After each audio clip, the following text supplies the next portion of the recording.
Welcome everyone, I'm Luke Loveridge, the founder and CEO of Propflo. We're an award-winning platform that makes it easy and profitable for businesses to engage their customers to make their homes greener. I'm joined today by a fantastic panel of experts and we'll together be exploring how the new government policies will impact domestic energy efficiency and green finance. I'm going to start with a quick overview of the most relevant policies from the Labour Manifesto, and then we'll get stuck into the discussion. During the discussion, please put your questions in the Q&A. Really encourage you to ask any questions or any comments in the LinkedIn site as well. Unfortunately, Michael from Green Mortgages had a family emergency this morning, so won't be able to join us. But we still have a fantastic panel. So let's introduce them. So Rachel, do you want to introduce yourself? Morning, Luke. Morning, everyone. Thank you very much. My name is Rachel Hunnisett. I'm Associate Director for Built Environment at the Green Finance Institute. For those of us that aren't familiar with the GFI, we sit independent of public and private sector to drive capital towards net zero. So supporting banks, financial institutions to really invest in how we approach net zero from a variety of different sectors, whether that be transport, public buildings, power grids, and lots of nature, biodiversity, net gain, lots of other different areas as well. My background is residential lending, so I started my life as a mortgage advisor. So I worked really closely with Luke from Propflo, the Propflo team, and mortgage lenders such as Tracie, HSBC, to talk about how we tackle this together and how we really unite as an industry to move the dial forward and to support those of you having conversations directly with customers, and make sure that you've got the best possible tools available and that you're supported from every angle. So yeah, that's me. Brilliant, thanks Rachel. And Tracie, do you want to introduce yourself? Yeah, hi there. Good morning, everybody. Hi, Luke and Rachel. Lovely to see you. So I'm Tracie Burton. I'm one of the senior corporate account managers at HSBC. So hopefully everybody on the call has heard of HSBC, considering the giant lender that it is. I guess my passion for net zero in the housing market stems from a deep commitment to sustainability, and the urgent need to address climate change. As we all know, housing is a significant contributor to the carbon emissions, and I feel that by striving for net zero homes, we can dramatically reduce the environmental impact. So I believe that integrating energy efficient methods, technologies, renewable energies and sources and materials within our homes will not only go a long way to protecting our planet, but also promote healthier living environments and reducing sort of long-term costs for homeowners as well. So kind of that's what drives my dedication to advancing to the net zero housing market. But alongside that, apologies if this is a little bit cheesy, but I'm also a mum of 3, and I'd like to think that in the very, very distant future, not just now, but in the very distant future, I'll be a grandmother as well and have lots of grandchildren. So I really want to play my part to ensuring that that generation doesn't suffer from some of the effects of us not doing anything about net zero today. So I'm very much on the path of, learning and discovering what, like most other people in our industry. So I'm really keen to see how the call goes today. Brilliant. So yeah, again, thank you both for sparing the time to join us. I think it's going to be an interesting discussion. So first things first, I'm going to just I've got a few slides. That's me. I like a slide or two, and I'm just going to go through some of the key policy areas which I think will be of interest. But firstly, what's the challenge? Just to give a bit of context on the challenge. So according to RICS, we're going to need at least £250 billion to get our housing stock up to standard. And that's pretty much all UK homes, about 29 million homes. But we're making quite slow progress. So we need to make at least 80,000 retrofits per month. We're currently doing around 17,000. So the Labour government have 5 core mission areas: kickstart the economic growth, make Britain a clean energy superpower, and then a few others which might not be as relevant: take back your streets, break down barriers to opportunity, and build an NHS fit for the future. Obviously, the ones we're going to be mainly focusing on today will be economic and the green superpower focus area.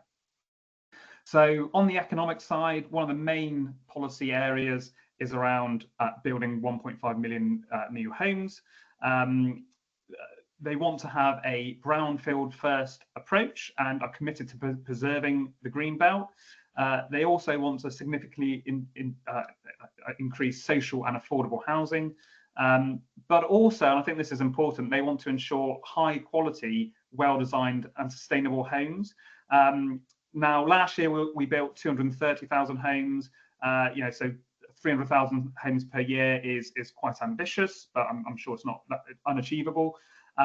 But will some of these constraints, so brownfield first, increasing affordable housing and making homes more sustainable, will they have to compromise on some of these constraints? So I think that might be quite a good thing to discuss later on.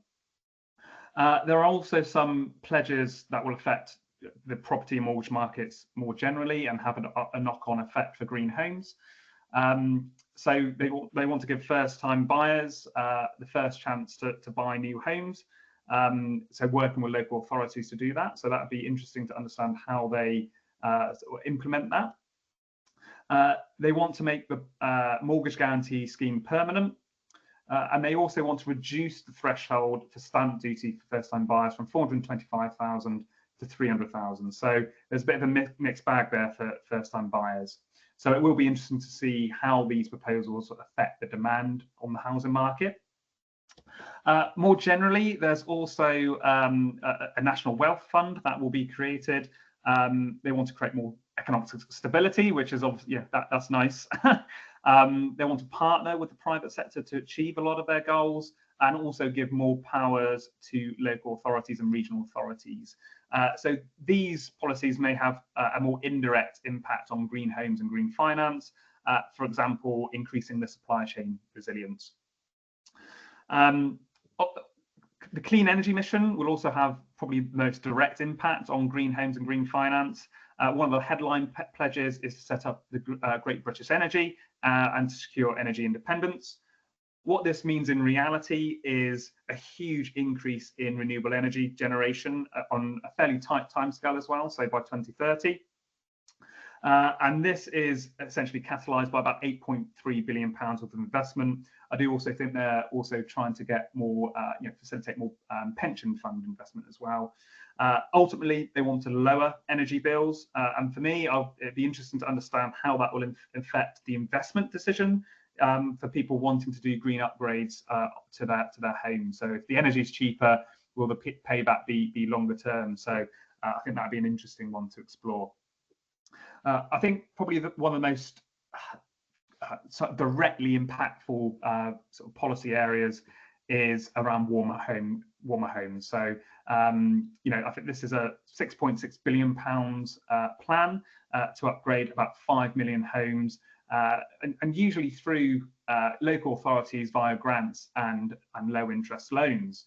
I think there's a few examples of this already, so this will obviously be trying to push that forward into most areas of the UK.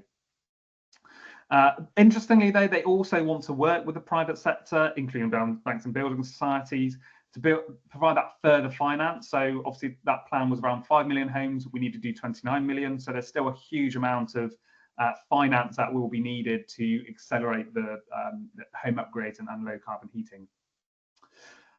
And I think another really important one is around, they're basically going to be bringing back minimum energy efficiency standards.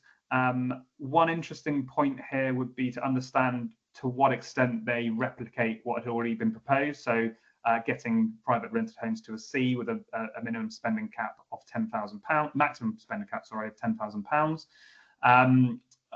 Personally, is there going to be other support for landlords? There's other policies that they are introducing around the private rented sector. So it'd be, again, understand how this is prioritised within that wider spectrum. There also are some other proposals around their net zero approach, which I think will be interesting. So they do want to make the UK the green finance capital of the world. So it's great that we've got someone from the Green Finance Institute here. And one part of this would be around mandating financial institutions and large companies in the UK to implement plans that aligns with that 1.5 degree Paris goal. So hopefully that gave you a decent overview of some of the policies which affect domestic energy efficiency and green finance. I think firstly, I just want to get like the reaction from Rachel and Tracie. So trying to understand, what are your first impressions about these policies? What are you excited about? What policy areas do you think we need just a bit more wait for more detail on? So Rachel, do you want to sort of go first with your first impressions? Yeah, wonderful. Thanks, Luke. And also, what a huge the amount of value you've just put into 10 minutes. If we were in a room, we'd all be giving you a round of applause, because I was jotting down notes thinking, wow, that's a lot to cram in. So I hope everyone on the line really appreciates that insight, because that's incredible Hopefully value. Hopefully not too much. But, yeah. No, the perfect amount. You've got that perfect.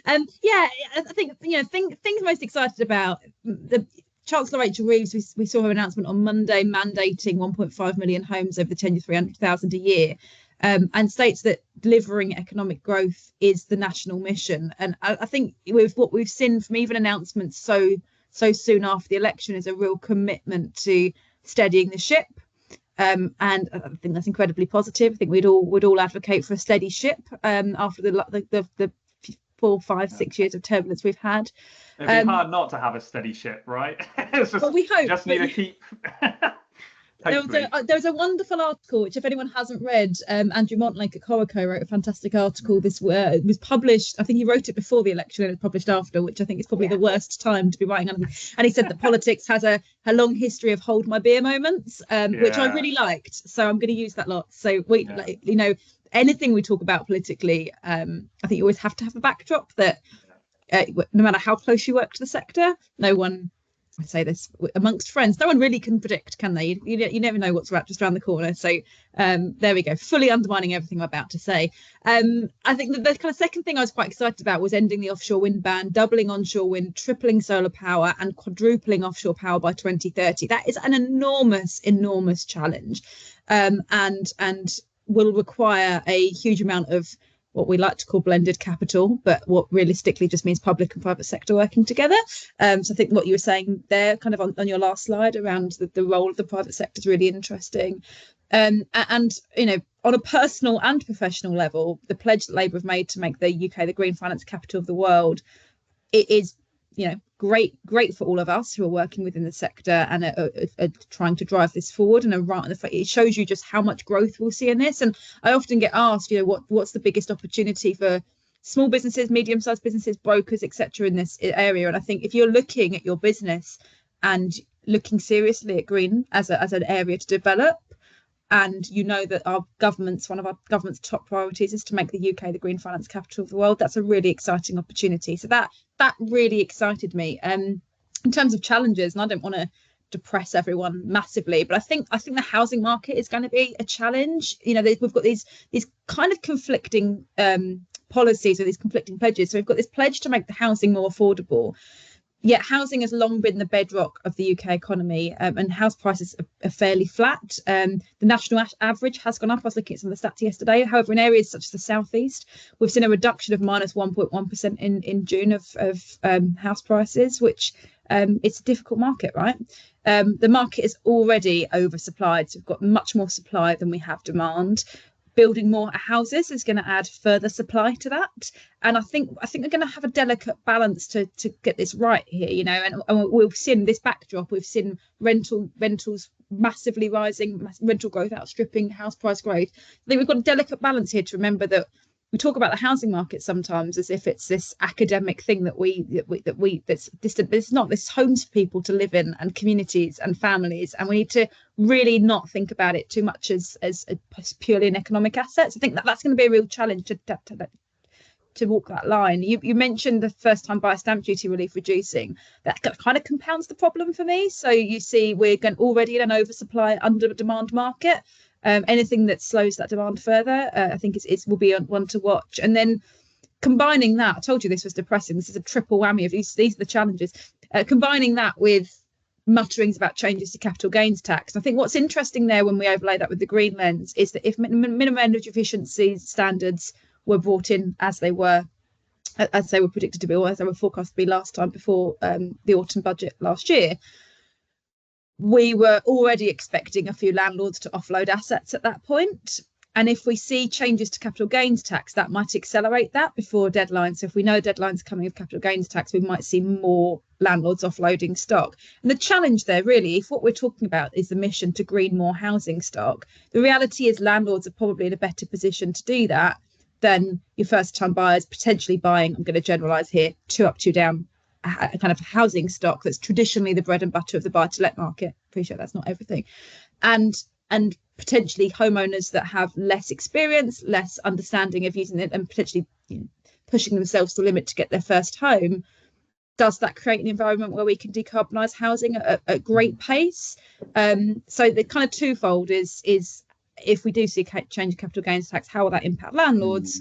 How will that impact the stock that's being flooded onto the market? And then that kind of, for me, further compounds this oversupply concern and this social pressure we have of rentals rising and people genuinely struggling to find homes to live in. So I think there's some summaries. I think there's some really exciting stuff in there. There's some real ambition around green. There's some real ambition around green finance. And what Labour have made clear is that the financial services sector has such a leading role in the private sector to play. But I do think it's going to be a tricky year ahead.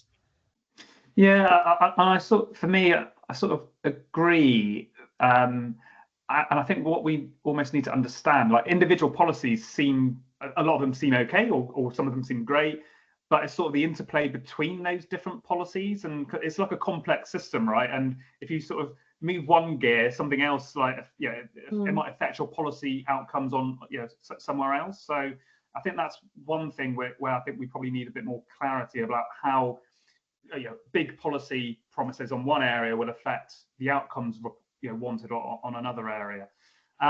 Tracie, do you want to make a comment as well? Yeah, of course, I'd love to. So I guess to build on what Rachel's already said there, she covered quite a lot. So I think first impressions for me, it's obviously really encouraging, very positive. Some of the things that have come out, especially from a building new homes, getting people on the property ladder.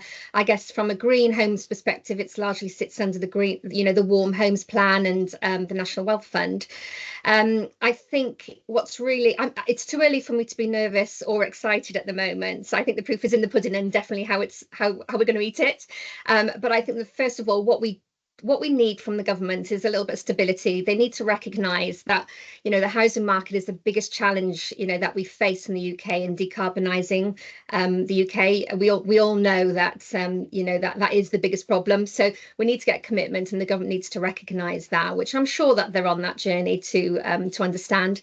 And also it's and once we've got over that and we've got their commitment, we really need them to sort of work with us. So from a lender's lens, we need them to sort of join up with us, be committed, and help us get the right policies in place in order to sort of help customers understand what they need, when they need it, and how it's going to be financed. So working with the private sector in order to finance. I mean, they've put in we've got a bill of 250 billion, which you alluded to earlier, right? So the commitment that they've put in, Rachel, keep me honest on my numbers here. I think it's 1.1 billion. Something like that. There's so many stats flying around, isn't there? Per year. So it's only a drop in the ocean to what we actually need to fix that big, that big bill that we've got of 250 billion. I think the scale and change is both daunting and exciting. So the challenge is very daunting, but I think in bite-sized chunks, we can do it. How do you eat an elephant? I wouldn't myself because I'm vegetarian, but how do you eat that in small bite-sized chunks, don't you?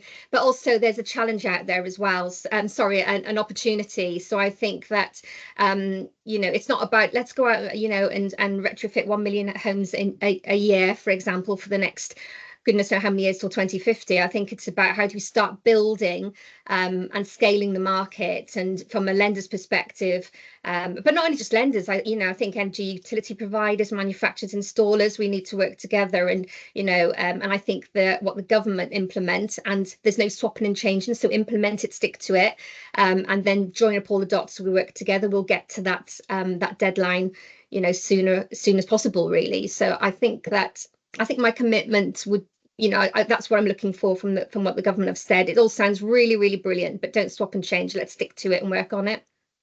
Yeah, and I think you said there's an opportunity there, and I think it's an opportunity on so many levels. I'm an entrepreneur at heart, and we know a change is coming. We need to retrofit our properties. So sooner or later, it's going to happen. And as an optimist, I'm like, well, what's the opportunity? How can I get in there early and sort of define? I think I saw somewhere on LinkedIn recently where I looked at sort of valuations of companies, and ones which actually executed sustainability well and made it part of their values. I think it was, they were like times 18 their revenue, whereas without that it was like times 8 or something. So there's more opportunity than just 250 billion is a huge amount, and even on in terms of retrofit works, if you can financing that, there's a huge opportunity. I think the key thing is around consumer demand, awareness and demand, and it's sort of like a chicken and the egg situation we've got at the moment, where a lot of brokers and lenders don't really ask about, are you doing green upgrades to your home? They don't really ask about it. It's almost seen as a distraction. And then homeowners then don't really ask about it either, and then you get sort of in this circle which we need to break. So yes, I think that's where the knowledge comes. That's where the knowledge side of things come in, right? If we don't know about something, people shy away and don't talk about it. So that's a big part of what we need to do as well, as an industry, is make sure that we provide the tools, for the kit bags to be able to have those informed conversations to help, the customer questions that we're inevitably going to get going forward. And I think so. We almost need like a top-down national approach to raise awareness and make it really simple and like emotionally emotive as well, so it gets people to socially reinforce that's the right thing to do. But I think we also need like a grassroots approach combined, and I think just nudging people in the right direction. So whenever you buy a new property, remortgage, retire, and want some equity release, you're asked at those natural trigger points, are you going to be doing any upgrades to your home? Do you want to make it more energy efficient? And then supported to do so. I think a key bit of that is, how do you incentivize particularly brokers, estate agents, where they've got their day jobs to do, and even if they're passionate about sustainability, it's never a top priority. So I think that's where we're like Propflo and others are sort of definitely cracking the grassroots approach. And I think it's the sort of the more national side of things where we need more policy certainty, maybe a marketing campaign, just to sort of pincer movement on the challenge. Absolutely. Basically. That's what I thought. I wanted to sort of touch, we already sort of mentioned it around minimum energy efficiency standards. I want to sort of dig down into that a bit more, because there wasn't a huge amount of detail in the manifesto, or that they want to bring back minimum energy efficiency standards and make sure that it's complying by 2030. So obviously, assuming sort of the previous proposals around EPCC, and there's a maximum cap of £10,000. Is there anything that we can do, like the Labour government can do, to make it more effective, make it more palatable to landlords? Because there are other things, other changes, like the capital gains tax and other things that are happening to landlords. So, and I think that was the challenge last time, that there was no support. So they're asking them to do things without any support. And there were other things that they were like sort of forcing landlords to do as well. And it was almost getting too much, and like it was straw that sort of broke the camel's back type thing. So have you got any opinions on that, Rachel? Any sort of thoughts? Yeah, I mean, look, my heart clearly lies in banking, so I guess I'm a bit skewed here, but for me, lead time is important. A date that we know isn't going to move, and that's the date. Policy certainty, right? Yeah, policy certainty. We're always steady ship, right? Let's always call for steady ship. And for me, I don't necessarily think the solution is always the government putting its hand in its pocket. Okay, because we just simply don't have enough money. We don't have money for any services. It's really difficult to call for that. I think in an ideal world, we'd all like money for all of the sectors that we care deeply about. What I do firmly believe is that the private sector does a phenomenal job of rising to the challenge when the challenge is defined. So when we had MEES in pipeline last year, there was a lot of banks and lenders working on fantastic propositions. clearly can't say who or what, but fantastic propositions that would really support landlords through this journey, not just through discounted margin, but through really talking them through the journey of how to decarbonise. Local authorities are doing a lot of work in this space. You look at the likes of Greater Manchester Combined Authority or West Yorkshire Combined Authority, who are looking at ways that they can support their communities, whether that be tenants, landlords, residents. There's a huge amount of work going on behind the scenes. I don't think the solution is always as obvious as pumping money into it, as great as it would be, and maybe that's a controversial thing to say. What I think we need really is those solid guardrails, and knowing that the timeline isn't going to change, so that the private sector can do what it does best, right? Design fantastic products that get cash into people's hands when they need them, and a streamlined process. And that when we're working with banks now at the moment, we're saying kind of, we've got this window of opportunity, right? We've got this time to really think through these customer journeys, thinking, landlords are customers too. How do we build these products out? So I don't necessarily, I'm sure there'll be some fine detailed tuning along the way. I'm not close to it, so I can't, don't take anything I say as anything. I have no further information than anyone else. However, anything that gives us some certainty, as long as we've got a good enough run-up lead time to it. What we don't need is rules are changing 12 months from now, because I think it would do more to disrupt the stock. I think what we need is the earliest possible date we can feasibly do, and to empower landlords and empower lenders to design products that support them on that journey. Yeah, and I think the sort of U-turn, was it last September now, didn't do any, because we were so far down the MEES route as well. It was so close. I think a lot of landlords, even with the new MEES coming through, will probably just be waiting because they don't know if it's going to change. So to some extent, some damage has already been done. And I think it sounds like sort of Keir Starmer and Labour government seem to be we're going to do what we say we're going to do. So I think part of it is just them exuding trust that these things are going to be enacted, and it seems like they're getting on with that for sure. Definitely, that's the role of government more generally, isn't it? It's giving that long-term financial markets always react well when we know there's certainty. Our area of the world is no different. Yeah. Tracie, did you have any thoughts on MEES? Yeah, well, I mean, we just don't know at the moment, they have not come out to say. I think I've read something about changing the date to sort of 2030, and it could be a blueprint of what we've had before. It's a shame that there was a U-turn, as you mentioned, Luke, because I thought there was quite a lot of momentum building up, and it was kind of, everybody kind of knew about, rental properties had to be a minimum of EPC C before, A, B or C before 2028, I think it was. And it's a shame that happened, because everybody just went, we can all breathe again now and get on with other things, and it kind of took the focus off a little bit. So I think that maybe it'll return. We don't know. Well, let's wait and see. I think it's really important that we get some stability and foresight. So considering what we've been through before, those two things are really, really important. And if we have those, that'll build confidence in the market to be able to get back on board with it. We need to be able to know exactly what the plans are, so that we can all plan for how we attack it, if you like. So once we know what the policy and incentives will be, and the consistency is there and we're confident with it, that'll be brilliant for, obviously, us as lenders, because we can plan on what we want to do in order to support landlords. It'll be good for landlords, tenants, homeowners, and everybody. But until we get to a position of, okay, this is here, it's set in stone, it's happening, everybody will get on board in order to get, and I think it will be the rental sector first.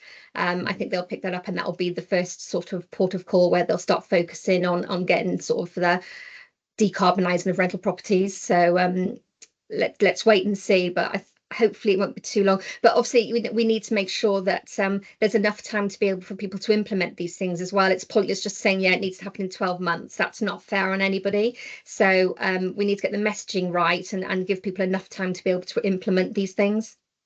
Yeah, and part of that is a supply chain. So if there's a massive peak of demand the year before, 2029, most landlords aren't going to be, if they leave it to 2029, they're not going to make it, because there's no one going to be able to do the jobs, right? You're just not going to be able to get any solar installers, any sort of loft installer. You're just not going to be able to do it. So we'll try and get an electrician and a plumber now. If anybody knows of one, can you let me know, because I could do with them. I have to wait 6 weeks. Always have a little black book, Tracie, and that's where I'm going wrong. I haven't got a black book. Your trusted suppliers, right? Absolutely. Cool. So I think that's interesting discussion. What would you guys say about, because obviously part of the 6.6 billion is around increased grants and low cost loans. I'm assuming some of that might be eligible for landlords as well. So I'm assuming maybe if their tenants are on certain incomes or on certain benefits, they can also tap into that. I think Scotland also had sort of like 0% interest loans or low cost loans for landlords as well. Do you think that would help, or that, you know, with that amount of money, that's probably not going to be solving all of that? They're still going to need the private sector to sort of help finance it as well. Do we need something like, I've always been thinking about this sort of like, you know, there's Help to Buy. Is there something that we can do about help to retrofit? So the government actually starts to guarantee, you know, the green additional loans, which then de-risks the loans. It brings them down. It means more people are able to access those green loans. What do you guys think about, you know, sort of those sorts of solutions for landlords and actually more generally for homeowners?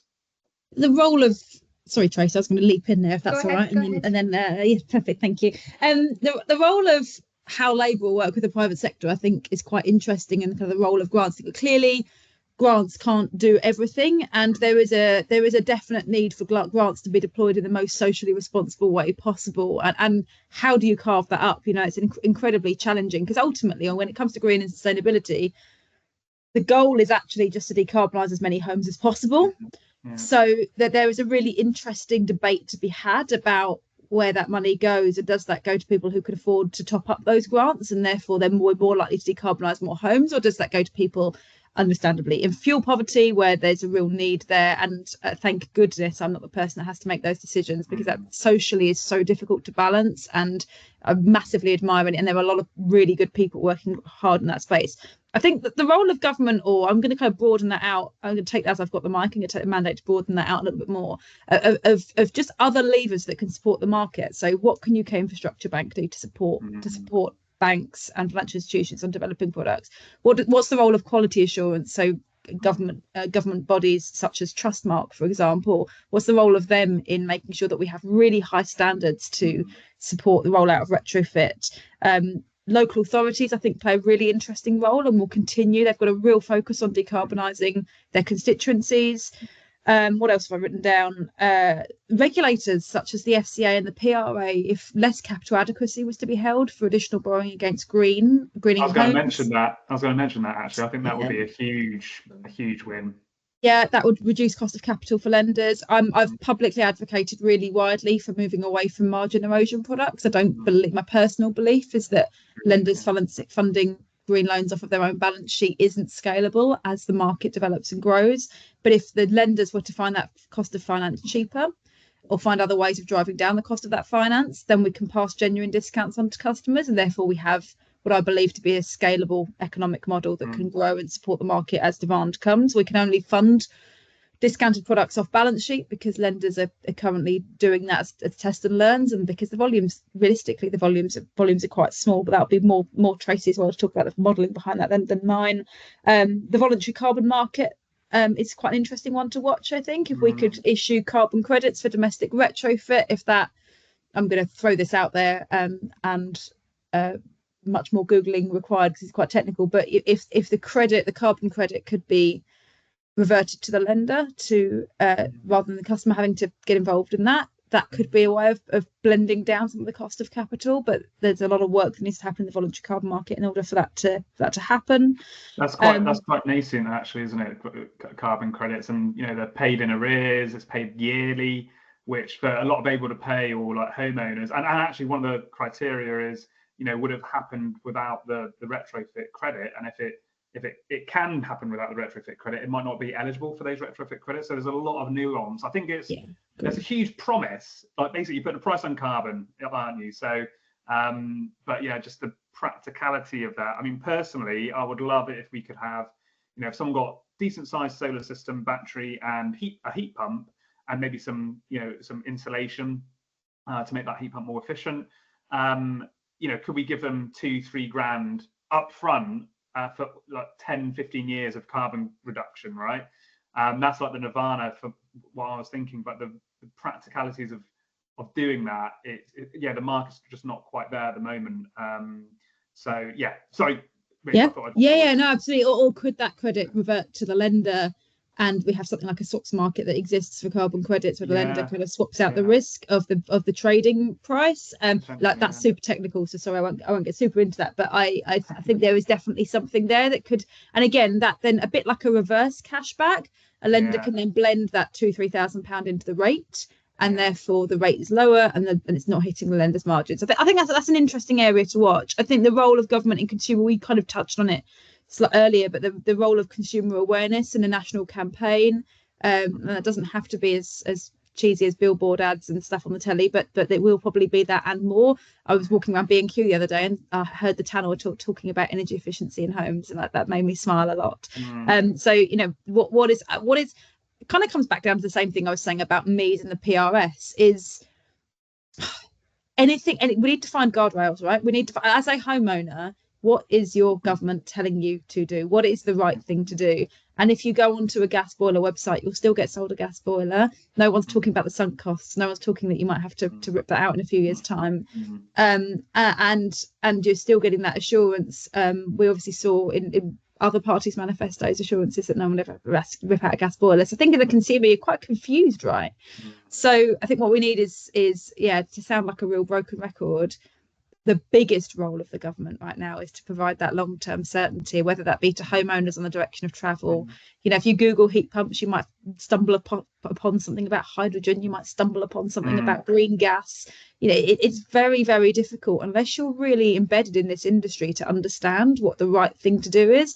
And I haven't even got onto risk, and that's a whole other area, and something I'm incredibly passionate about is making sure that we don't pile risk onto obviously mortgage brokers as part of that, pile risk onto them by asking them to recommend specific things, and instead we use tools such as Propflo, and as I professionally have to say, and others are available, sorry Luke, to give that distance, right? So you wouldn't, as a mortgage advisor, you wouldn't say, oh, by the way, I'll do all your surveying for you. You'd recommend a trusted professional. So when it comes to retrofitting, who are the trusted professionals that you're surrounding yourself with, and the people going to get a home assessment, and then how your role in that is to connect them with the finance. It isn't to go and recommend. They go and buy this particular solar system over this, solar panel system. So I think we've got a lot of things to iron out as we move towards scalability. But the great thing is, genuinely, some of the most fantastic minds are working on this across the industry. There's just so many people that are just absolutely amazing at the top of their field doing work in this space, and I think it's such a fantastic opportunity to kind of mobilize green and save the planet and all that good stuff, but also it's a huge commercial opportunity too. So whichever one of those gets you excited, there's an opportunity for everyone at the green part. Come along, there's something for everyone. What do you think, Tracie? And I'd be interested to, understand, obviously get your response to that, but also, Labour have a number of areas in their manifesto. They want to work with the private sector, right? So it'd be good to understand, like, your perspective from a lender about what you think of working with the government on this issue. Yes, yeah. So we digressed a few times there, and I'm glad that you called it back to the private sector. And I was trying to think about what the original question was there, because I mean it's such a beast of a topic, isn't it? And there's so many brilliant positive things to talk about. So with regards to I think we started off looking at sort of the incentives and things that were available. I think it's really important that government do bring out and add to the current incentives that are available, because that will then help. Like the subsidy scheme, for example, that will help it make economic sense for customers to go down this journey. So if they've got something there and it's government supported, that will be the tip of, that's just the tip of an iceberg, but that will help create a little bit of confidence. And we need to be able to demonstrate by doing this work, in the long term, it will, it like I just said, it'll make economic sense, and it'll make sense to do it. The reasons why, I think at the minute it's kind of like, well, why should I do that? That seems a lot of money. I don't know where to start. I don't know how to do it. I need some help with it. So I think if we can get the incentives right for people, we know quite clearly, they're investing 1.5 billion versus a bill of 250, which we mentioned earlier in the call. So investment from the private sector is going to be absolutely key to this. And as a lender, and I'm sure most of the other lenders in the industry, that we're very, very committed to work with government in order to support that journey. So for us, I think there's probably presumably lots of discussions going on with lenders and funding, and how to fund these home installations and things already going on from previous government. So so it's about the incentives, getting those right. The other thing is about demand as well. So at the moment, demand isn't quite there. So if the demand was there, we'd already have loads of products out there, we'd already be doing this, but at the moment it's very small, the demand. So I think that's an obstacle and a challenge that we have to overcome, and de-risking the investment as well, as you mentioned earlier. I guess it's all about the partnership and how we go on that journey. So we need to make it a lot cleaner, straightforward. So customers don't just wake up in the morning. Okay, you don't just wake up on a Friday morning and think, do you know what? I'm going to decarbonise my house today. I'm going to go out and go out and buy a heat pump today. That's what I'm going to do. They don't do that, So we need to help them on that journey to help them understand particularly how they do it, and then brokers who are advising, they'll go to your brokers, for example, and how do we help brokers give that information, and then who are the tradespeople out there that will do that. So you mentioned earlier in the call, there is a knock-on effect. So if we get one thing right, that's going to have a knock-on effect on something else. So it's making sure that we've, dotted the I's and crossed the T's in all of these different areas. But I think, private sector funding is going to be absolutely pivotal even, and really, really important that we sort of pull together and get that right. And as a lender, we're more than happy and really looking forward to working with government in order to get that on track.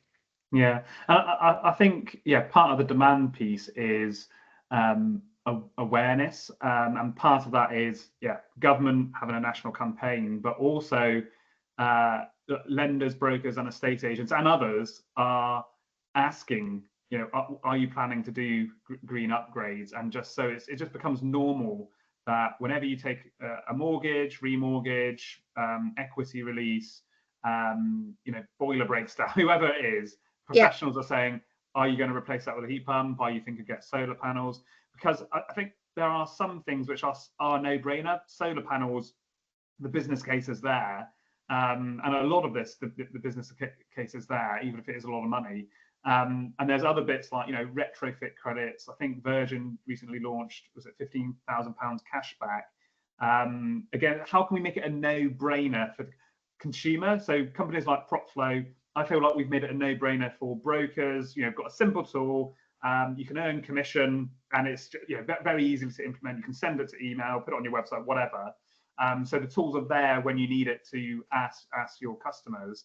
But then the customers, they need more awareness, potentially incentives, and I think we just need some innovative thinking about that Virgin one might not be for everyone, but if it's a 10-year mortgage, 15 grand cash back, there's a bit of a quid pro quo though, isn't it? It's like you're a customer for 10 years, right? But we're giving you 15 grand to upgrade your home. So maybe there's looking at it slightly different of almost, that's how sort of Octopus do it, right? So a lot of their heat pumps sometimes are loss leaders, but it sort of averages out over all customers to be profitable, right? So is there a different way? Is there sort of like actually a focus on customer retention? Is there a way to do that? Is it other things like sort of data and habits, for example, which they agree to share through their smart meter data, but they get rewarded for doing that, and because then you can see the actual real-time impact of decarbonising your property. So one of my questions was around working with the private sector and how government would do that. What I didn't see much of was mentions of startups and the SMEs. I know, Rachel, you mentioned sort of SMEs, and I do think they're quite pivotal. So obviously tech companies and meeting some of the technical requirements, there's lots of companies out there, but also just the supply chain, because a lot of the supply chain might be small, heating engineers, that sort of thing. So where have you got any thoughts on that, Rachel? In terms of engaging the wider business spectrum. When it comes to green and sustainability, right, it's bringing so many different sectors, and I think this is something that maybe this is why the mortgage industry it's such a big topic for something that's creating such little volume at the moment, is that we're for the first time, we've definitely done it in other areas, but for the first time in a while, we're really bringing together the construction industry, the surveying industry, fintech. We're bringing together. Anyway, if I try and list them all off the top of my head, I'll miss someone and I'll forget it. But then I'll be cross with myself. We're bringing together this wide range of stakeholders. I find myself talking to people who are setting up businesses in training people for retrofit skills and green skills. And I was finding the other day to someone who goes into schools to talk about green skills and what different jobs you can get in this area. So it's almost the birth of an entirely new sector. And I say new sector nervously because actually green finance was kind of born when the UNEP FI launched, which was 1992. So wow. 32 years ago. So it's not this kind of, and it's a bit of a bugbear of mine when we talk about green mortgages as kind of some new fandangled thing, when actually this is the green finance sector has been strong for a long time. But yeah, there was a huge role to play for community-based approaches. So that's your SMEs, your current boiler engineers, your people that are within the community that have been working hard to foster those relationships and look after their clients for years and years and years. We've got to take those people on a journey with us, not just shut them out and go, oh, you're not on Vogue anymore, goodbye. We've got to instead support these people to retrain, to understand the tech, so that they can give the customer confidence to their customers and their long term. And quite often these are people that are living within the communities they serve. So for everywhere from your giant HSBC banks that are doing fantastic things to develop products to support consumers to get finance in their hands, to supporting the consumer education, to government having the same signals, to tech underpinning that and making this proposition fit for the 21st century and beyond, and also SMEs and people boots on the ground that are supporting communities. The brilliant thing and the big challenge is that to decarbonise the amount of homes we've actually got to decarbonise, there won't be a one-size-fits-all solution. There probably won't be a 10-size-fits-all solution. It'll be everything. It'll be lots of different ways around it. And we need to make sure that no one gets left behind on that journey, and that we take the skills and the workforce forward without isolating or making huge redundancies in areas where that would be problematic for communities. So it really is, we're doing right by the planet here, but we want to do right by social purposes as well. So Tracie, I think that's a really good point. And as I mentioned before, like, actually sustainability is an opportunity. It increases the value of your company. And there's other opportunities, whether it's making money, customer engagement, branding, that sort of thing. Just moving on. So Tracie, I'm going to sort of wrap up this before we go into sort of some Q&A. But Tracie, what would your sort of top asks for government around sort of green homes, green finance be? Okay, so I don't want to sound like a broken record, but I would say let's have some consistency and stick to it. Let's have a really clear approach and try to avoid chopping and changing policy, because it does become really confusing. So let's have a road to go on that we're all on, and stick to it. Secondly, would be about the demand and how we can meet those with regards to building some new properties, getting the right lands, get the right supply chains in place for people to be able to do the work, and making sure that the investment is available from the private sector, in addition. So, but I think the government has a part to play in that, in helping us with that.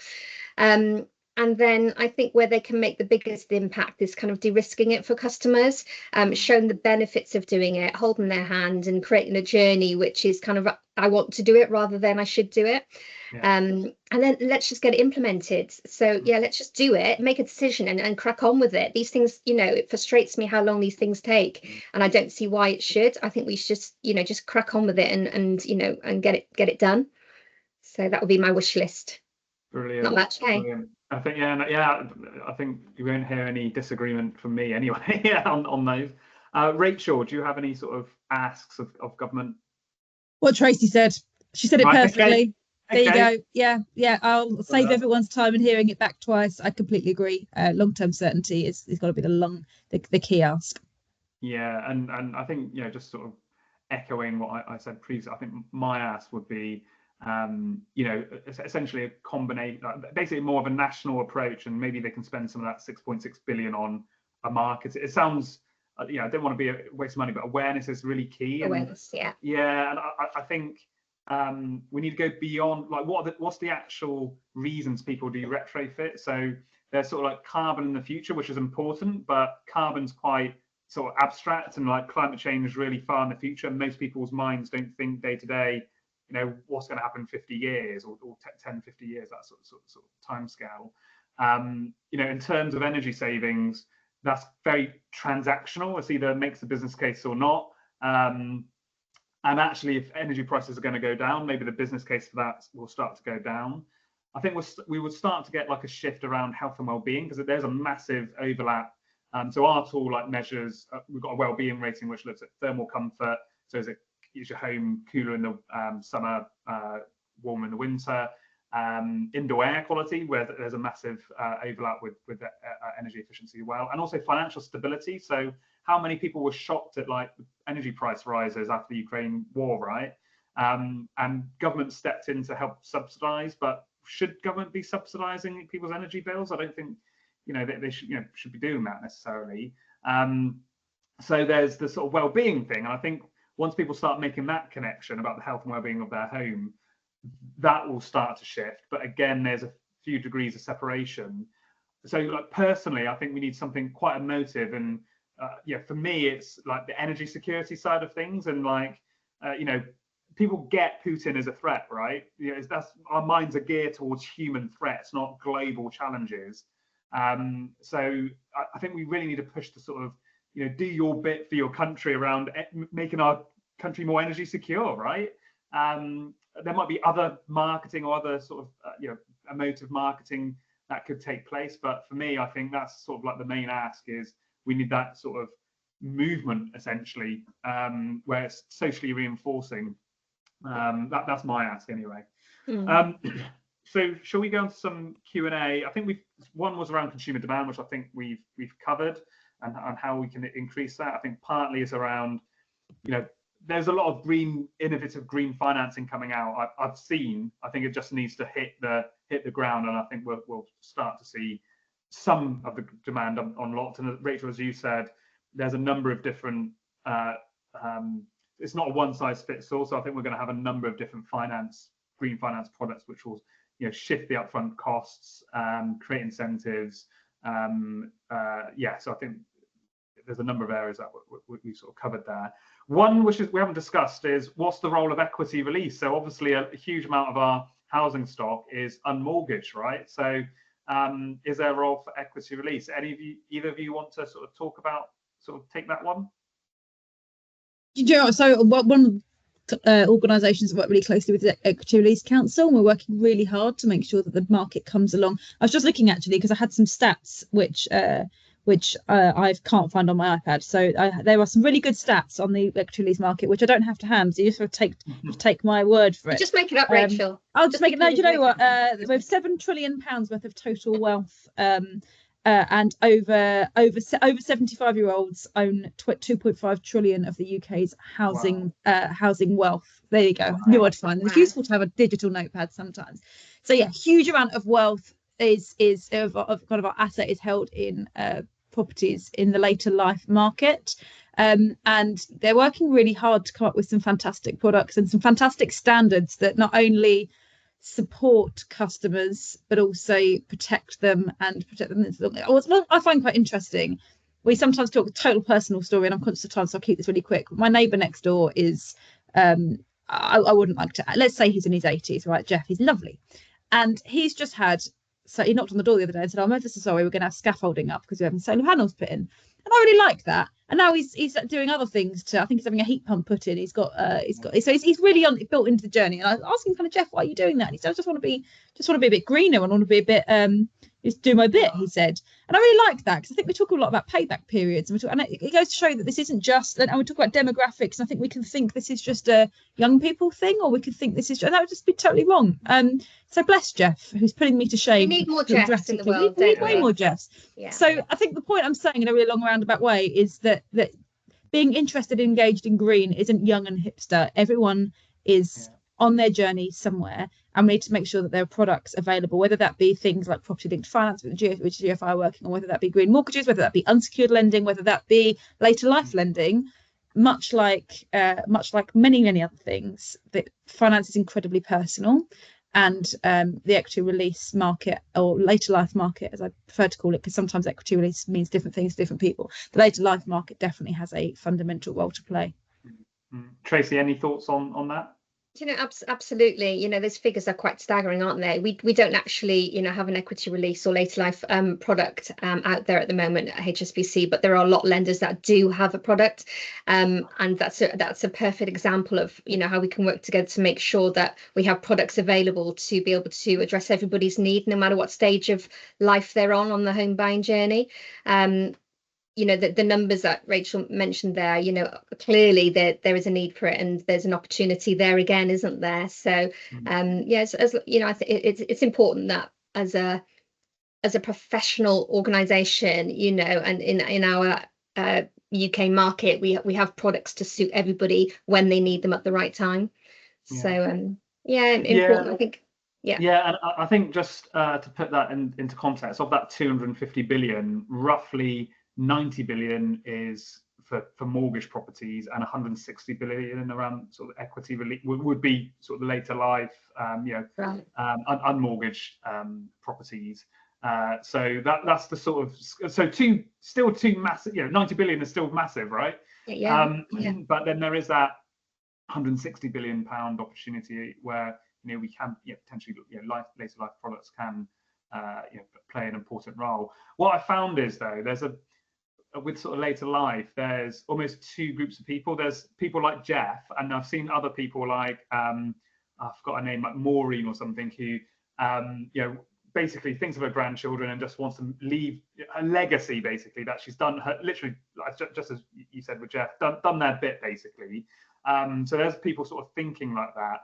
But I think there's a whole group of people as well where they're retired, and it's maybe just not, they just want to enjoy their retirement, and they've done lots of work to their homes previously, and it's sort of like how can we sort of up that on their priority list? And I think part of it is like sort of there's a viral effect. So I remember when I got solar panels and did stuff to my property, suddenly a lot of neighbours started putting solar, because it's visible, and they're like, oh, Luke's got that, and then so I think it's called keeping up with the Leverages, Luke. That's what it's called. It's the benefit, isn't it? It's the benefit of doing it, and in the longer term, by doing it, you save, you do save money by having these efficiencies put into your home. So I also like that term brown discount. So instead of a green premium on the property value, it's in future, when most properties should be energy efficient, if you're not efficient, then there's actually more of a discount on your property. And again, that's sort of like the keeping up with the Joneses type stuff, just making sure that we're, if we're selling our house and they're very similar and one's got solar, one doesn't, can we make sure that there's a bit of an even playing field? I think that's sort of something that also goes into it. Great. I think that's probably it. Any other sort of comments from, just to wrap up, Rachel, Tracie, anything from you? Just thank you for shining a light and spotlight on this yet again. I know you've done a lot of webinars in this space, Luke, and I think it's really important. Thank you for everyone who's tuned in live and is thinking about ways they can embed this within their business. It's incredibly important, and thank you for giving it the time. Brilliant. Tracie, absolutely. Words? Yeah, no, ditto to that. As a lender, we're looking at lots of different solutions to be able to help sort of brokers. We've been able to have those conversations, customers and understanding, and it's not just about, here you go, there's a lump of money there, off you go and do something with it. It's about holding their hand at the very start of the journey, right the way to the end of the journey, and some as well, and keeping brokers informed in that journey as well. So it's going to be a good one, and we're you just need to buckle up and get ready for it. It's coming. Just one thing as well, I just popped into my head. It's kind of like electric cars. Electric cars took quite a long time to get going, but you look on the road now, anytime you go out, every other car or most cars are electric cars. So I see that's probably the journey we're going to go on, sort of decarbonising our housing population in the UK. So I think we need to buckle up and get ready for it, because it will create a lot of opportunity. I think they call it hockey stick growth, right? So sort of slow, and then suddenly absolutely. Well, again, thank you both for joining us. Thank you everyone who's attended as well. The session has been recorded, so we will put this into a blog and the video and send it around probably in a week or so time. Thanks again. Really important subject, and I think the key message for me is that I think there is going to be more policy certainty. I think there is more investment going into this area. 6.6 billion for warmer homes. Demand will increase, particularly as the private sector is very dynamic. And partly I think it's an opportunity, particularly for brokers, but also lenders and others like estate agencies, to actually get on the front foot and take advantage and use it as an opportunity. Cool. Okay. Thanks very much, guys, and take care. And have a good day. Good luck to England on Sunday. Yeah, I was literally just about to say. Oh, sorry. We didn't manage to mention football throughout, but yeah, good luck. And yeah, hopefully we'll get it. Yeah, absolutely. Cool. Of course we will. Let's be positive. Take care. Yeah, Bye now. We'll get it. Bye. Take care.